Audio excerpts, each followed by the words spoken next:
पिंपरीमध्ये राष्ट्रवादी विरुद्ध राष्ट्रवादी थेट लढत पाहायला मिळते। अण्णा बनसोडेंच्या प्रचारामध्ये रुपाली चाकणकर सहभागी झाल्या। बनसोडे विकास कामाच्या जोरावर विजय प्राप्त करतील अशी प्रतिक्रिया रुपाली चाकणकर यांनी दिलेली आहे।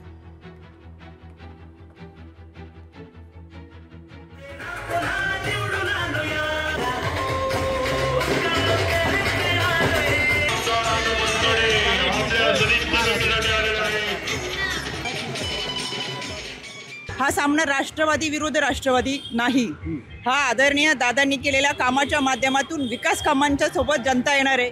यामध्ये अण्णांनी गेल्या कालावधीमध्ये केलेली विकास कामं, जनतेची जी प्राधान्य कामं करता येतील ती कामं अण्णांनी केलेली आहेत। त्याच्यामुळे आणि वित्तमंत्री म्हणून आदरणीय दादांनी देखील अण्णांना प्रचंड मोठ्या प्रमाणातला निधी दिलेला आहे। शेवटी दिलेला निधी आणि लोकांची कामं या माध्यमातून जनता ही अण्णांसोबत आहे। 23 तारखेच्या निकालासाठी गुलाल हा अण्णांच्या माथी शिक्कामोर्तब होते। लोकशाही मराठी ऐका, पहा, जागरूक रहा।